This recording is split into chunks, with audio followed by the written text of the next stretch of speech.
Greetings, everyone. Hello, this is Eric Glazer, and welcome to our live recording of Bright Spots in Healthcare, produced by Shared Purpose Connect.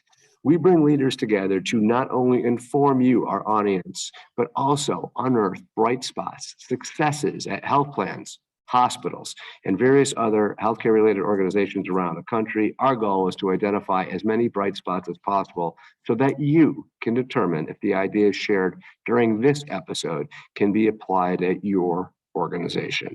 We believe this approach of finding a bright spot and cloning it is the most effective strategy to improving healthcare in our lifetime.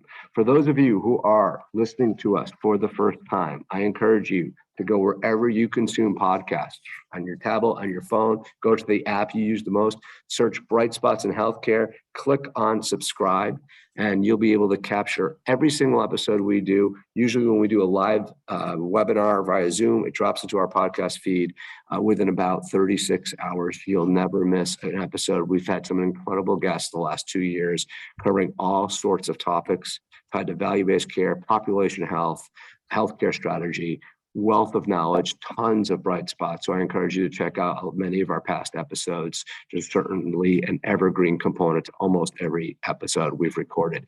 If you prefer video and looking at us, you could go to our YouTube channel where every episode is there as well, or our website, sharedpurposeconnect.com. Final point, in about 45 minutes for all of you here live, we are going to send you a survey to ask for your feedback. As all of you know, listen, and attend regularly, we use you as a sounding board to pick the topics for the future and ensure that we're getting better each and every episode. We look at every single survey respondent. So please take the 2 minutes it takes to complete that survey. Most of it's multiple choice, and we will take a look at it. We appreciate your feedback in advance. And if you don't complete the survey, you'll get a lot more emails from me, and I know you don't want that. All right.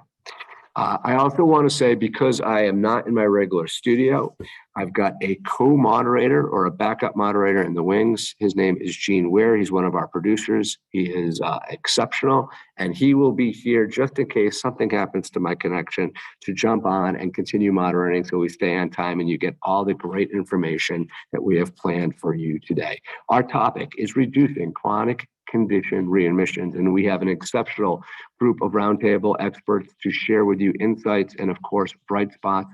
As usual, we are going to bypass formal introductions in the interest of time, and we are going to post the bios in the chat. They will also be in the description of the podcast. If you're listening via podcast right now, you click on that, you'll be able to see the bios of all these exceptional experts we have in front of you today and get a sense of the great information and ideas you're about to receive. So take a look at those. Our sponsor for this episode, we can't do this without the great corporate support of organizations that are aligned with our mission of sharing bright spots and have the deep expertise around the topics we cover for all of you. One of our esteemed, relatively new esteemed partners in the Bright Spots in Healthcare family is Dina. Dina powers the future of home-based care and is a care-at-home platform and network that can activate and coordinate multiple home-based service providers. And I will give you a little bit more details about them later on in the show. But meanwhile, if you want to check them out, you could just type into your browser, Dina, D-I-N-A, care.com. That's one word, dinacare.com to check them out. All right, let's get started. Oh, Q&A module. Bottom of your screen. We are jam-packed today, but I will try to take a couple of your questions and include them in the flow of the discussion as they come up. We took a lot of your questions, folks, that you used on registration and incorporated them into our conversation today. So hopefully we'll have a lot of your questions covered. But let's start now. I'm going to start with preventative programs. And for that, I want to bring in Sarah Keenan. She's a registered nurse. She's the Chief Clinical Officer of Bluestone Physician Services, but she's also the president of their integrated care efforts. So Sarah, welcome to Bright Spots in Healthcare. And I want to ask you about what the core components are of how Bluestone proactively prevents admissions, and then if you do get admitted, proactively prevents readmissions. Thanks, Eric. It's a pleasure to be here. The core elements are really around a preventative chronic care model. So given the folks, Bluestone serves high-risk patients in residential care settings. We're entirely mobile. It is absolutely essential to be based on the needs of the patient, medical necessity, but what's really happening at each individual visit to proactively plan on when the follow-up is. That follow-up might be with one of our providers, physicians, APPs, or one of our care management, care coordination staff. It's not waiting until the family calls, the member calls, the patient calls. It's that proactive method. In addition, it's the proactive advanced care planning, goals of care planning, making sure that it's a longitudinal, continual care plan. The other thing that is core and becoming increasingly and happily is data, particularly the notifications, the ADT admission, transfer, and discharge notifications. This has been an absolute game changer. The ability to know when our patients are hitting an emergency department, are transferring to an inpatient, are going to a SNF, going back to residential care, through work that we do on the state level, particularly in Minnesota and Florida with Audacious Inquiry, and in Wisconsin with Bamboo Health. The ability to get those on at the minute notifications allows our care management staff to immediately connect with the emergency department, connect our primary care providers with the hospitalists and the ER docs. That has been absolutely essential core element in our ability to reduce both readmissions and admissions in the first place. I like that, and I think that'll be a recurring theme today about the combination of using technology and data combined with human beings and using both of them together to have accretive value. Ashish, let me bring you in. Ashish V. Shah, folks, is the Chief Executive Officer of Dina. Ashish, as we get into talking about readmission, reducing readmissions and the strategies that organizations are putting in place, I just want to, let's outline, like, why is it so hard? Because readmissions and reducing readmissions, we've been talking about well before even I was old enough to talk. So why is it so difficult, and why are we still talking about it? Yeah, Eric, thanks again for the invitation. And just to build on Sarah's wonderful comments, you're right, this is not a new topic. And I think, anyone who's a healthcare practitioner doesn't want to see somebody come back if it's avoidable. And so some of the challenges that we see beyond sort of creating visibility of where someone is on their journey home is oftentimes it starts upstream when that person's in the hospital. The decision support of who needs what and for how long, that is variable today. Whether you've got someone who has complex needs and is a senior, or someone who may be underserved and has some social determinant oriented issues and needs to properly partner with resources in their community. Getting to the optimal decision of who needs to go where and for how long on that journey home is something that's not quite evidence-based and turnkey in a manner. The second part that I would just sort of add is, even if you understand that somebody perhaps needs to step down into a skilled nursing facility or needs to go home with some sort of home or community-based support, today in particular, trying to find people who are high quality, that are in the service area of the individual and that have available capacity is a growing problem.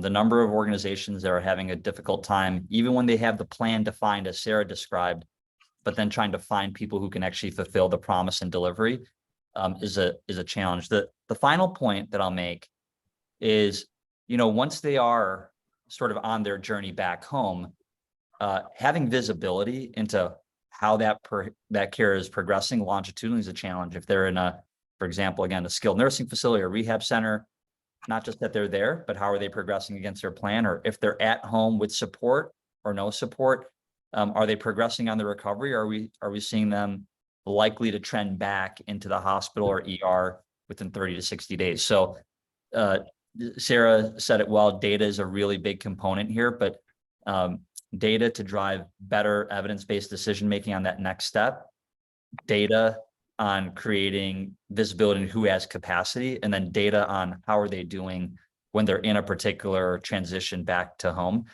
These are things that are blind spots, unfortunately, today in the market.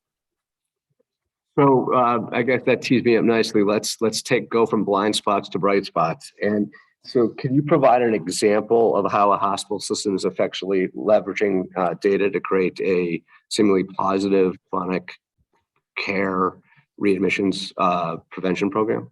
Yeah, you want to spotlight some work that we're aware of in the Northeast, where health systems are using their post-acute and community-based partner network to not only just have a directory of who they may need to offer choice to, but really creating real-time visibility into their capacity. This was incredibly important during COVID, when we were trying to determine who could actually take a COVID positive or negative patient and who had the available capacity. But even as we kind of come out of a post-pandemic operating environment, trying to understand available capacity by even payer type is a challenge for a lot of organizations. So we're seeing organizations team with their partners in their community to unlock real-time availability data to drive faster placement decisions. And then secondly, once they're in that environment, really enacting interoperability like solutions. So as Sarah mentioned, there's good solutions in the market around ADT data, but now gaining visibility into length of stay, visit notes, patient assessment data that can really surface social, behavioral, and functional needs. This is really critical. We're aware of work in the Northeast where large reputable health plan is partnering with a large home-based provider. That daily visit is not only providing feet on the street in a patient's home, but they're surfacing really incredible data that's slowing down progression to long-term nursing home care. It's reducing avoidable ER visits in the order of 30 to 40%, as well as reducing readmissions for complex chronically ill patients in the order of about 30% as well. So really meaningful, but at the core of it is simply sharing really relevant data in an easy to use workflow manner. I'm gonna bring in now Michelle Nelson. Michelle is the Director of Health Improvement at United Regional Health Center in Texas. Michelle, we know Texas creates some big challenges for serving Medicaid and the underserved communities. And I'd love for you to outline for our audience some of the dynamics that are unique to URHC and how you are leveraging data in partnership with local partners. Well, kind to tag in on we do use a lot of data. We have a CHINA, a Community Health Needs Assessment, and that consult team pulls in data from multiple resources, kind of give us a bird's eye view of what's going on in our community. Hey, Michelle, can you repeat that assessment? Just I want to make sure everyone heard that.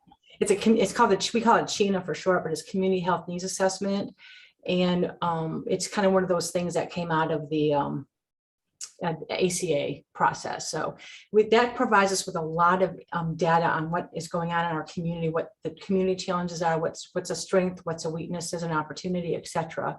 We also utilize a lot of internal data from our Epic, and then we have Vizient as well. So we pull a lot of information, try to get a feeling of, okay, where do we need to prioritize our efforts and our interventions. And it's kind of bubbling to the top last few years. And of course, it was reconfirmed for us this year that it's typically our cardiovascular, our diabetics, and our hypertensive populations where we have the most information and the most resources, frankly, to take care of that population. We do have a high uninsured rate.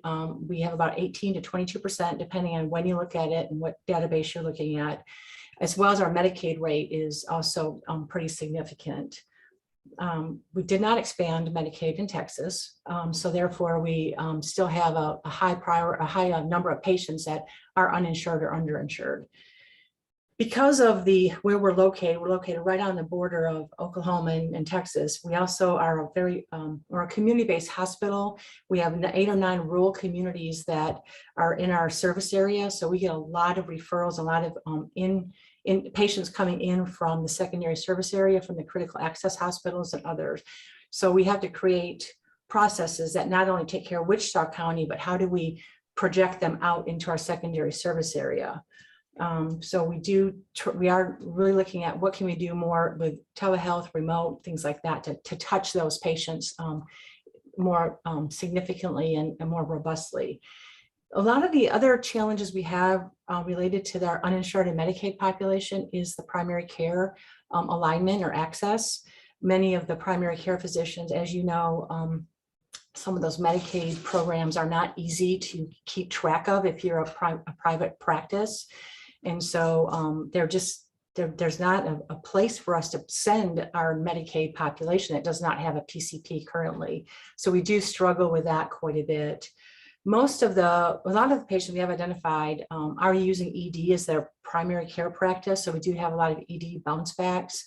And so we try to identify in the ED, what do we need to do to get that patient at least to some type of a safety net until we can come up with a more long range plan.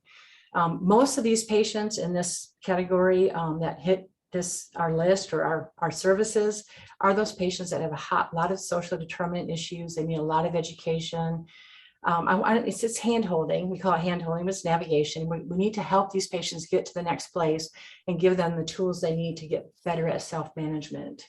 The other challenge we have in our community related to our, I think, Sarah, you alluded to it as well with advanced care planning and some of the discussions and the things that need to be in place. So we have a lot of patients going to our post-acute, our SNF setting, and then they would come back to the hospital and either expire or go to hospice on their readmission, which indicated we probably shouldn't have been sending them to the SNF in the first place. We probably should have been having that hospice discussion first. So that's one of the challenges we're working with. We did reach out initially to our post-acutes to try to get them on board and engage with some readmission reduction programs pre-COVID, of course. And we were hopeful it would be, they would engage, but not so much. So we're back to the drawing board, and we're looking at it going, okay, what do we need to do to get them to kind of meet us halfway, or how do we reach out and get them to understand that we want to be in this together? And so we ramped up a mobile diagnostics trial program that can go into those post-acute care settings or the home health settings to provide mobile radiology and other procedures as down the road as we identify a need. But right now they're waiting 2.5 hours away is the nearest mobile diagnostics program. And so we're hopeful that by making this easier for them and streamlining that process, that they'll say, hey, they've done something great for us. Maybe we'll help them a little bit more in the future. More to come on that. Don't know if that'll work, but that's the goal. Okay, so I just want to summarize, there's a lot there. I mean, obviously you guys are in a market that has exceptional challenges. So most people listening, it's probably, I'm sure everyone has their own challenges in their own markets, rural, urban, or wherever, but it can't be much harder than where you sit. You have done two things strategically as an organization. One, you're focusing on building collaborative relationships with the community and community organizations. So that's one thing that you're doing. And the second is because there's so many folks without a PCP and so many folks are using the ED as their primary care, you're also working to make sure that you have places to bring them if necessary. And even though it's been a challenge to get these post-acute care settings, working collaboratively, you're still ongoing with them. And then finally, you're working on a mobile device, mobile diagnostic program. Mm-hmm. Okay, great. That's great. Go ahead. I was just saying, keeping it all database, whatever the data tells us where we need to focus. Yeah. Try to make sure it's relevant. Data focused. I'm going to go to, so I have a couple of questions from the audience I actually want to integrate in, but first I want to bring in Troy Garland. He is also a nurse. He's the Vice President of Clinical and Quality Operations at Equality Health. And Troy, before we get into some of the questions from the audience, can you provide a real live example of how you guys are reducing readmissions? Yeah, absolutely. Thanks. Before I get into a specific example, let me just give a quick overview on some of the things we believe strongly in. We do also believe strongly in that real-time data and are connected to health information exchanges in Arizona. It's contexture. But we're using that data really as a foundation to connect the patient to the provider. We believe strongly that the PCP needs to be at the center of this work, and are passing that real-time data to our provider. We've layered on, we believe that patient needs to see the provider And we're using the 7-day period, 7 days from discharge, if not sooner, as soon as possible. And have actually included a provider incentive, a substantial provider incentive, when they do see that patient and do the meaningful work. They will get an incentive as well. So we're driving some of the care in that direction. I do have Troy, is there any way, and I don't want to get into proprietary information, but can you give us a sense of what those incentives are by a percentage or anything like that? Or am I putting you in a position? No, depending on the relationship with the provider and large practices and number of patients, between $50 and $100 per visit. Okay. Becomes pretty significant. Yeah. So we also have a team of care specialists. So our team, who is really great at reaching out to members. We have care specialists, community health workers, nurses, social workers, chaplains, pharmacy staff. But our job is really to reach those patients using that real-time data, reach the patient and connect them to the provider. We fight through some of the things like bad phone numbers by harvesting phone numbers from multiple different sources, labs, lab, pharmacy, claims, HIE, provider, EMRs. So we're harvesting using the best phone numbers. We're also doing outreach in a combination of methods. We'll often do a digital outreach, let people know that we're going to be calling them in 30 minutes, which adds greatly into our connection rate with those patients. So getting into a specific example, we had a member, and this isn't all that infrequent, but we had a patient who was discharged from a hospital for sepsis. They had a wound which generated into sepsis, and was pretty sick during the hospitalization. We reached the patient at about a day and a half post-discharge. The patient had orders for oral antibiotics, DME, and some home health needs. When we got to that patient a day and a half after discharge, none of those things had happened. The medications weren't filled because of a prior auth issue. Patient didn't know how to fight through that. Home health somehow didn't get set up. And again, all of this stuff, this one's a little significant, but not all that infrequent for what we're seeing. The community health worker saw this and actually grabbed our nurse practitioner. Nurse practitioner did a same-day home visit, which turned out to be really valuable. In that same day, we were able to actually work through the prior auth issue, get the antibiotics into the patient, start all over with the DME and home health with new orders, get those set up, which I think without a doubt, without those interventions, that patient had no other recourse but to go into the hospital very, very quickly. The power of the home visit, I think, is huge, because we also found that the spouse of this patient and significant other, a caregiver of that patient, was also really sick and had no reserves and was about to go into the hospital themselves. So we were able to actually intervene on 2 patients at the same time, which was quite cool. Following up for that, going into that model of connecting back to the PCP, the nurse practitioner called the PCP, got the appointment scheduled, and got the patient a visit with that PCP so they could resume the good work that they had been doing. So it sounds like key was that notification of discharge, and you do that via the contexture? Yes, in Arizona, yeah. In Arizona. Then you've been doing, obviously I'm just trying to look at all my notes here that I wrote down. You're using the risk stratification tool out of Johns Hopkins, the ACG Mile. You assigned this to a care team, you outbounded the call, and then we're able to work with that individual to make sure we got the prior auth that was not there in the first place and probably saved a life or at least a readmission.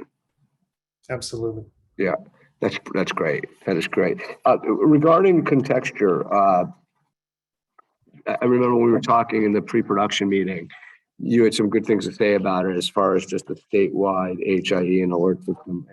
Comments about it, just in general, for others out of state? Yeah, sure. Absolutely. Contexture's been a great partner. There's always things I want more of, and certainly haven't been shy to point those out. But you know, they've been around for a while. They've been strongly supported by the state of Arizona and the Medicaid program. And part of that support has, one of the big positives is there's really no big gaps of data. I think it's easily say every hospital, if not almost every hospital, is connected and feeding data into the system. So there's no blind spots, which creates huge value, because that allows us to have one process with one data feed and allow us to connect to our patients and connect those patients to the providers. It's great. And I know you because you get to compare it to other systems when you're working in other states, and you feel like this one's probably superior to most at this point. It's they've been a great partner, and I think the big differentiator is the fact that everyone is connected. There are no big gaps in data. Let me for the group sort of a PSA to our roundtable here. There's a couple of good questions here. I'm not going to go through all of them. We don't have enough time, but I want, at least right now at this point in the session, but I want to bring up a couple. So I tend not to like jump balls, but so I encourage one of you to jump in, or I'll ping one of you. One question from a guest is, how can virtual care reduce chronic condition readmission? Does anyone want to take a swing at that? And reminder, you're all on mute right now. Yeah, I'll take a swing at that one. Obviously, you know, we all learned a lot of lessons during the pandemic around how to bring telehealth in, you know, quickly. And what has come out of that, while our providers are back seeing patients face to face again, the ongoing use of telehealth has been in this use case. When we get a notification from family or one of the nursing staff, you know, saying an assisted living or a group home, we're able to get in there immediately. Some of that is reassurance. I mean, there's many times where someone really does need to go into the emergency department, but so often it is the ability to just have that conversation, lay eyes virtually on the patient and say, you know, hey, I'll be there tomorrow. So oftentimes it's not replacing the eventual face-to-face visit, but it's you know, putting some reassurance in there, maybe ordering some labs, some x-rays, some medication, getting people through so that those folks can stay where it's best for them to be. Eric, I just wanted to add to some of Sarah's comments there. You know, we also found is, you know, virtual care, there's a lot of different, there's a lot of different mechanisms to engage virtually. One of the things that we found is that alternate ways to engaging beyond just telephonic outreach or a scheduled telehealth encounter. So the ability to engage the patient or the family member in a push manner that starts an online conversation, and then using that data that comes back to create a just-in-time care management approach that would navigate to the right mechanism for intervention. Not unlike what Troy detected in his story, but perhaps somebody needs a nurse to intervene telephonically at that point. You coordinate that. Sometimes it may result in you need eyes on the patient, and it results in either a telehealth or virtual visit or a house call visit. So being able to create a little bit more of a continuous or connected just-in-time care management approach, we've seen virtual care technologies as a real game changer there. Great. I want to try to keep us on schedule. Michelle, there was a quick follow-up to your answer, and I want to make sure we get that out. And then Greg won't get mad at me, guy asking the question. So he wants to know, and I think it's a great question actually, what were the tools that you use, or what are the tools used to connect providers and patients to the point of care to ensure that educational materials and care instructions are heard and then adhered to and followed? So in the So starting in the acute care setting, when the patient's identified that's like a high risk or needs a referral to, and I'll be talking later about some of the clinics that we've set up, but we use the team, the care management team in the ED or the inpatient setting can make an actual referral. And so then that referral will go to a work list that connects that patient to a provider or a community health worker that will help navigate the patient to the right provider. We also use, for education purposes, we use zone cards a lot. We use a lot of the tools that you find in Red or Boost or some of those programs. So we kind of pulled some of the best from multiple different readmission reduction programs to create some of the education tools. The zone card is the thing I think we use the most to identify when patients are at risk for needing to get in contact with a provider or need more follow-up. So the zone cards I would recommend would be a good starting spot. We also use Epic tools that connect education materials right to the patient's discharge record, which follows the patient through every episode of care. So we can identify where they are and what they need next, et cetera. Right. I want to now get into briefly into physician engagement and the importance of getting your clinicians on board with the challenge of managing Medicaid, Medicare, and the underserved population. So Tara, stretch out, you're on deck. I do want to take a quick pause, seeing that we're about halfway through right now, and give everyone a little bit more information about our friends at Dina. I said I would do that earlier because I really think they're a perfect partner for this topic. So I'm so grateful that we were able to encourage them to join our family and help us with topics like this. If you've never heard of Dina, DINA, by the way, they power the future of home-based care with its at-home platform and network.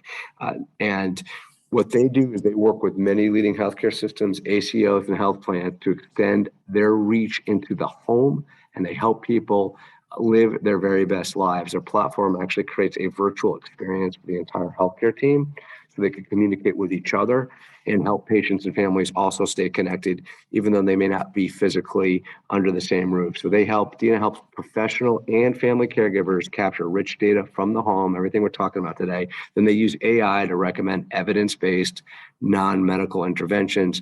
And if your organization wants to make it safe and convenient to deliver services to consumers in the comfort of their own homes, I think it's at least it's good. I would recommend at least talking to Ashish and his team. They're really great to just hang out with.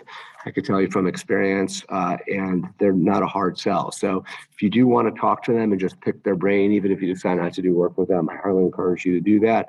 And when I send out that feedback form in about 15 minutes, you could just request an introduction. And I will not just send out an email address for someone to follow up with you. I'll actually personally make an introduction to Ashish and his team to you and be involved in that at least for a little bit if you want a warm introduction to that team.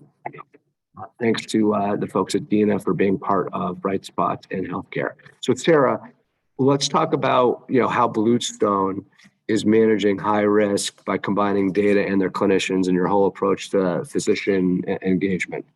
Yeah, it's so important. Timing is everything with physician engagement and data. Sending physicians, a bunch of data on spreadsheets or something that's not connected. Hey, you're going to see this patient in a month. It's just not effective. Our providers are really busy. So the ability to organize data from multiple sources. So we're an ACO, so we've got gobs of data that are coming around utilization, organizing that, the ADT feeds, and probably most importantly, the data that's coming from our own teams, assessment data, concerns. One of our care managers are seeing people, so we've got systems in place where that data gets put together.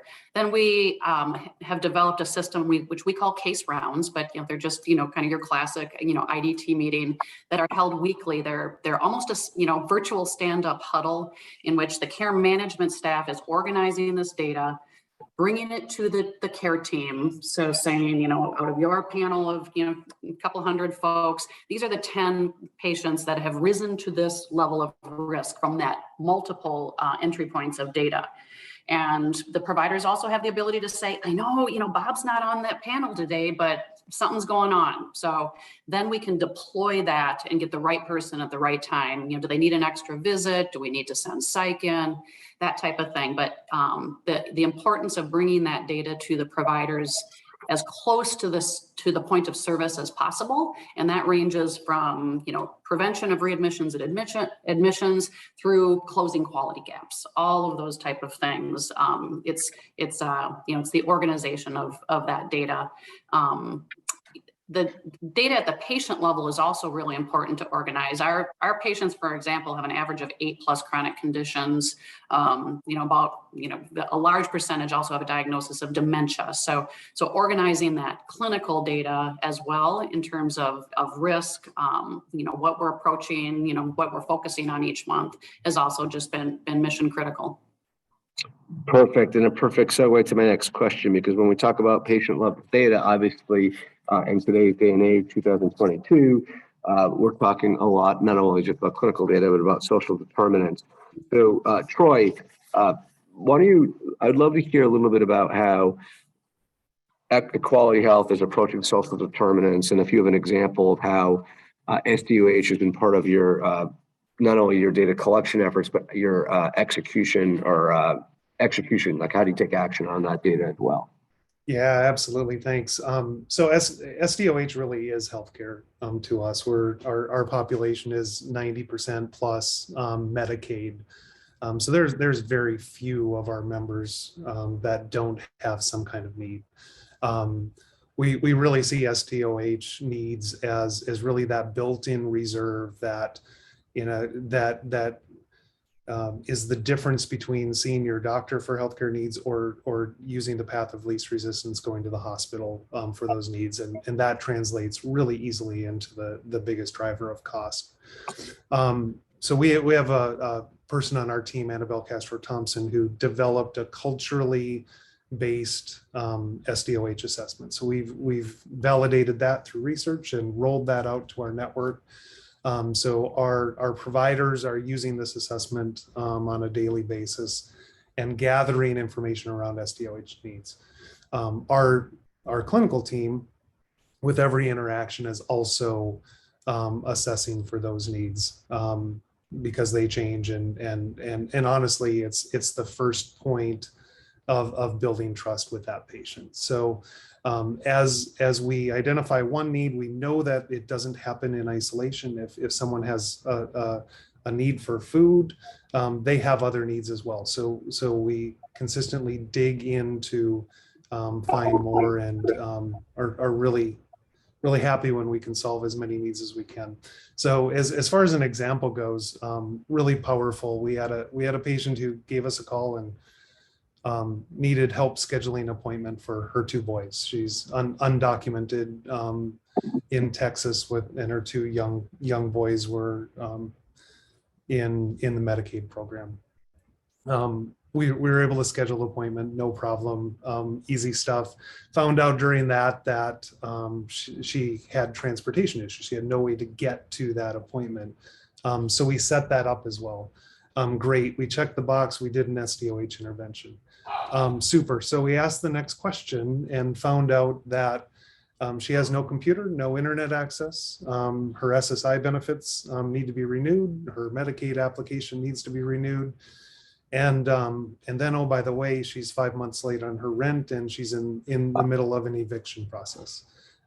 Crazy stuff, right? These are the big things that happen every day in lives of our patients. So our community health worker really was a miracle worker in this case. Went to the house, got the computer set up, got the applications going, actually hooked her up with a smartphone and internet access through a community-based organization, and then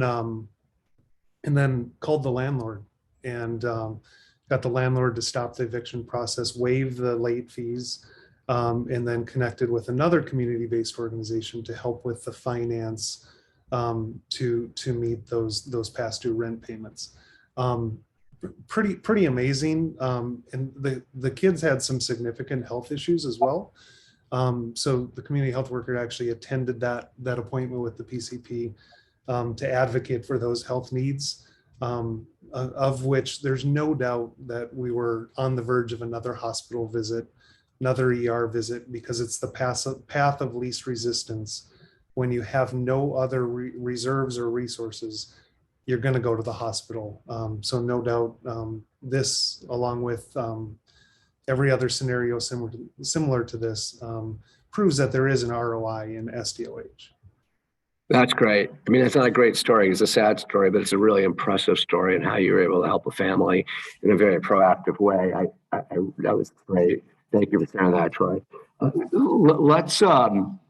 Let's everyone put on their executive hats for a moment, and I'm going to bring in Ashish. We're going to call him Professor Shah.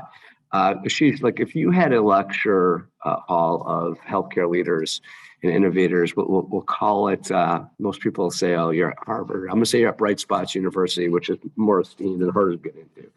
And I'd love for you to map out how everyone in the audience, all these CEOs and executives who have the CEO's ear, would approach building a best-in-class transition of care program that generates best-in-class readmission rates throughout the entire country. So I'd love everyone. Let's take our pens out and let's get at least the blueprint down here, and then I'll ask our roundtable experts if there's anything they would add to it. But let's really get a blueprint down for everyone on the call today. Go ahead.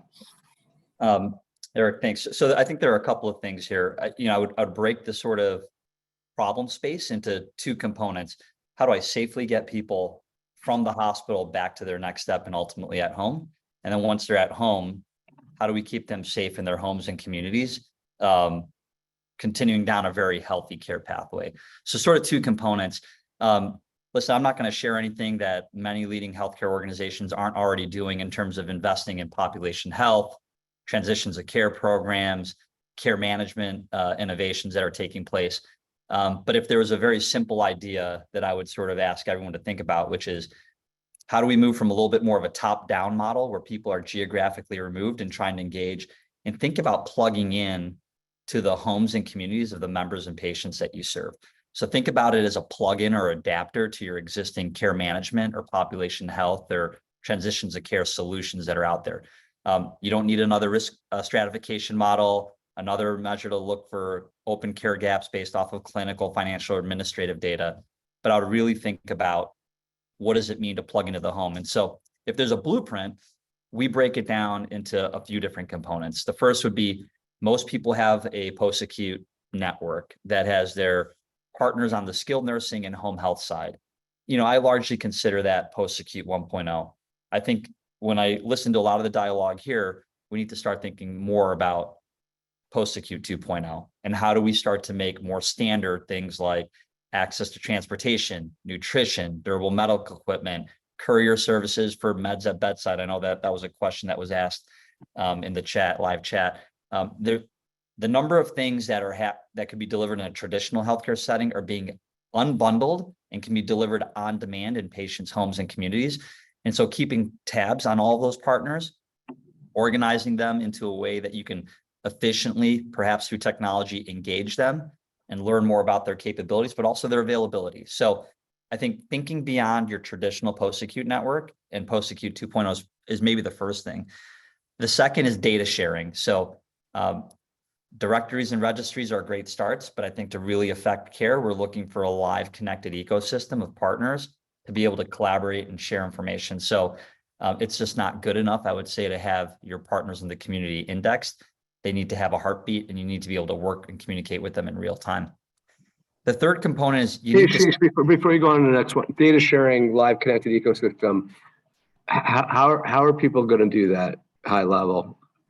Yeah, well, first it starts with, we see a lot of organizations, whether you're a health plan or a large provider group or system, they're issuing point in time RFPs to collect as much information about their partners. And the reality, very noble and a lot of effort goes into that.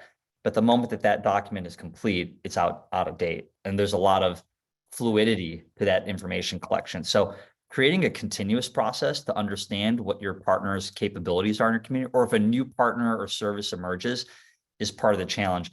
There are a number of digital tools out there and networks that people can plug into very efficiently.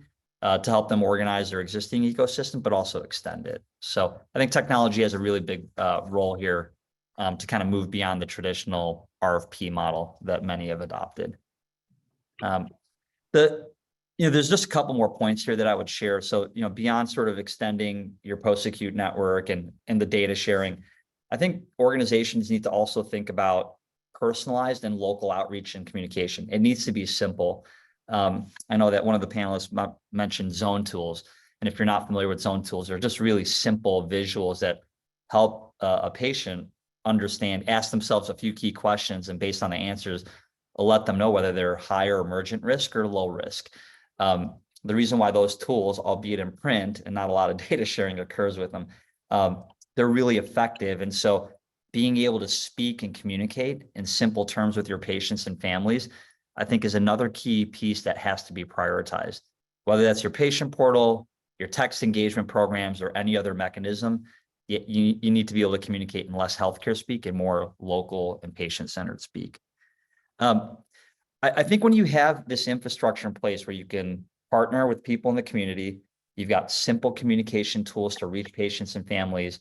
What you can activate then with this feet on the street in the homes and communities of patients and members is really just-in-time care management. And I think today, many of the panelists have touched on really wonderful stories of when they were connected, they were able to understand the situation and actually activate care that probably wasn't on the original care plan, probably not something that you could detect in a review of claims or acute EHR data in a care management function in a call center.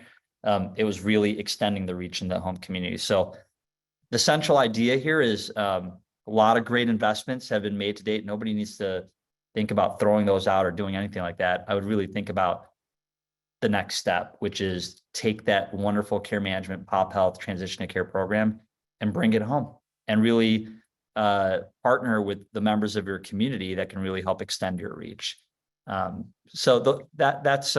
We're seeing that work in the market, really wonderful breakthrough innovations in that area. But I would say that's sort of the challenge for the industry, is to get as close to where the patient is in their home experience.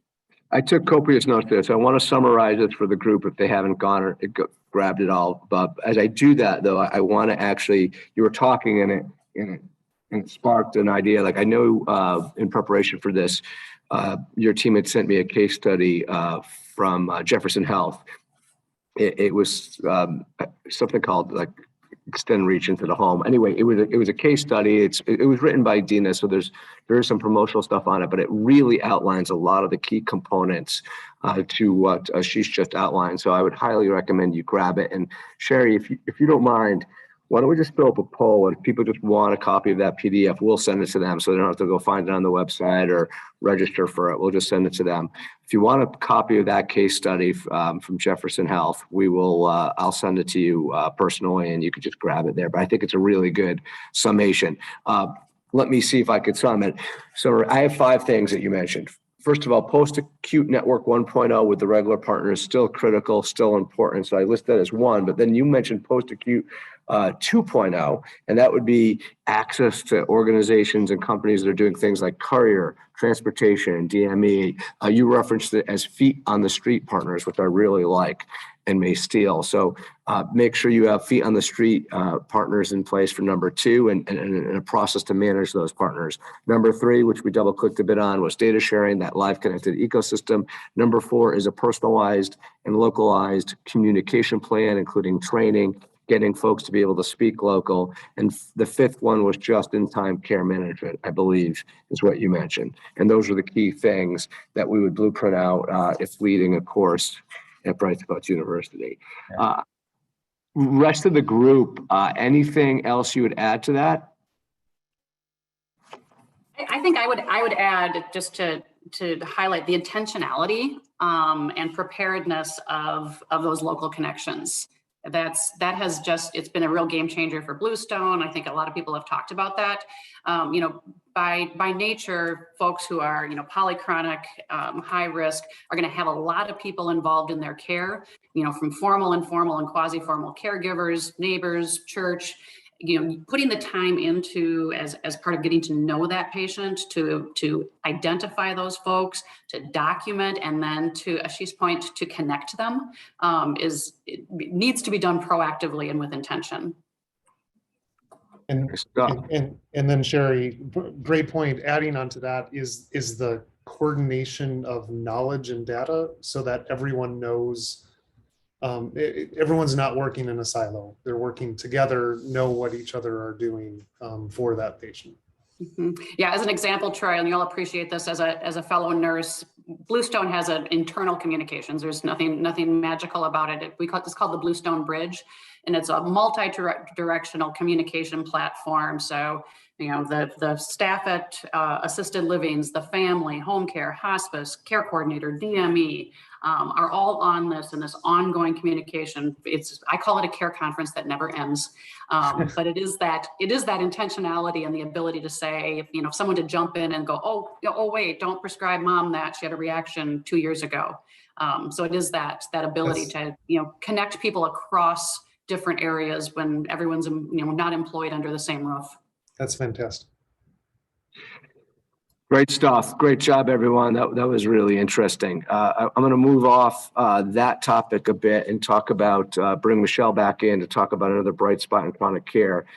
So Michelle, I'd love to understand what UHRHC has done that you consider a bright spot or success, and then get an understanding if they're taking that success and expanding it or cloning it in different areas of the organization. Yeah, so one of the things back to identifying some of the opportunities we had around our cardiovascular heart failure patient population. So years back, it was identified we had some opportunities to better care for the heart failure population, to reduce readmissions, get them back to where they want to be in their home setting, things like that. So the heart failure clinic was born through some local cardiologists and our senior leadership team, and they said, yes, we're going to do this heart failure clinic. We do have, it's a medical director, cardiologist is a medical director, and then it's staffed with an APN and an RN. And we've since added kind of a navigation community health worker to this team to help address some of the social determinants and some of the other things that this population has. So the most of this population, however, is in that Medicare. They're the 65 plus. So we do have a higher number of insured patients. So it is a lot easier to get them the follow-up care they need. But we still have a number of them who do have some challenges around social determinants. So we do use a lot of support from the navigation or the community health worker team. A lot of education, a lot of helping the patient identify, what they need to do to self-manage, making sure they do their follow-up appointments. We make sure they can get to appointments. Can they afford their medications? Do they need help with other things?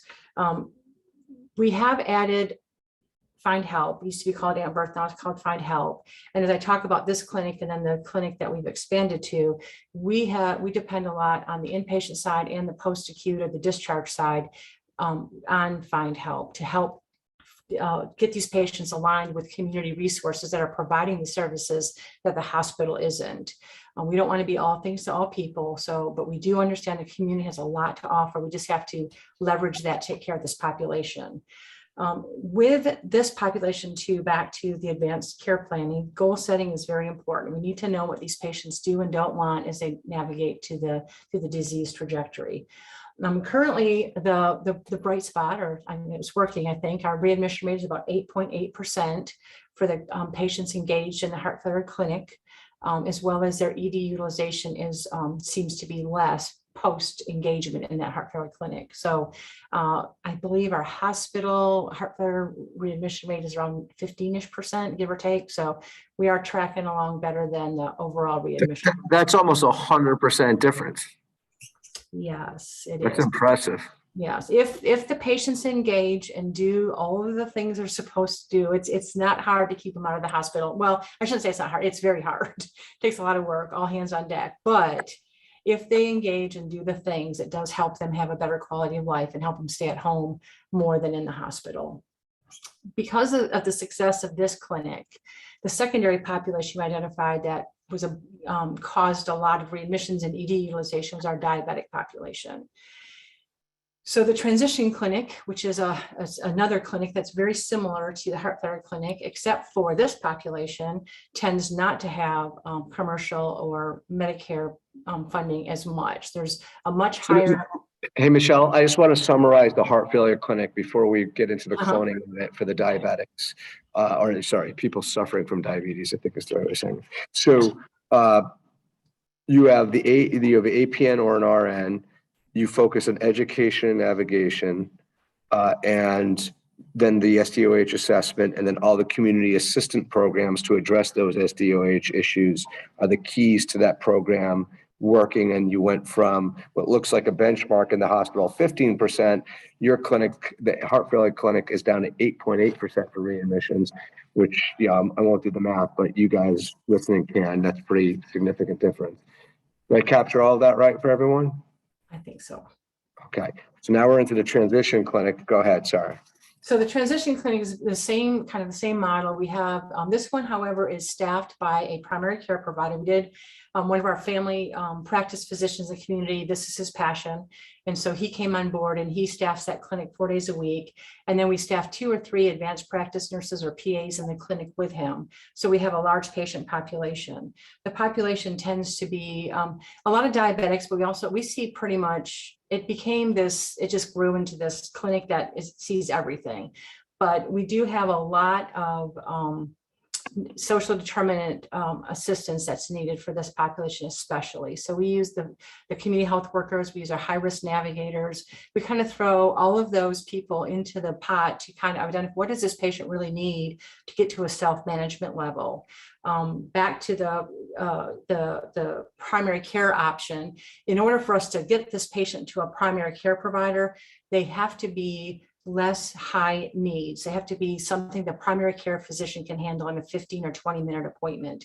Most of these patients are 30 to 45-minute appointments. So we start out with this high need patient and we try to get them to a self-management and to get them more accountable for their own health. We do a lot of referrals to community partners, the food pantries, transportation, housing, medications, ramp building, roof repairs, you name it, we've done it. I don't even want to, we've just done it. The other thing with this is that with the diabetic population specifically, we have seen a 77% improvement if they're in the navigation program or the transition clinic program, and they're a little bit different, but they kind of dovetail on top of each other as a 77% improvement of the patient's A1Cs overall average. The average individual improvement is 1.7 points on the A1C scale. We had one patient who, I don't know what his initial score was, but their A1C dropped 10.6 points when they were involved in this program. So we really try to focus a lot on getting their A1Cs back to a good level so that they can manage and stay out of the hospital. The transition clinic readmission rate is currently sitting at about 9.8%. And the ED utilization is also, we're tracking is decreased after engagement with the transition clinic. We kind of look at the 6 months before and then the 6 months after to see, is the ED utilization the same, or have we impacted it at all? So we have seen some good outcomes with both of these clinics in that sense. It's great. It's a great story, great example of bright spots then within an organization cloning it. By this time, folks, if you haven't already, you see that survey in your inbox. So I ask you the favor, as we're here approaching the top of the hour, of providing us that feedback. That would be awesome. And you could also request to be connected with Ashish and his team for some brainstorming as well. So, and our producer, Sherry Keel, great job. He just posted the link to the survey there too, if you don't want to go to your email. We had a couple more questions for you to ask to our panel and get you guys some more information, but we're out of time. And I just think asking any one question now will force us to go over. I know a lot of us can't go over the hour. So I'm gonna cut us off now. I think is the best move for all of us. I I want everyone to know who's listening that every time we produce a show, we know the hour you take to listen and to watch is part of a very busy, challenging day. We don't take that for granted, and we hope that each and every episode we have provided you with valuable information.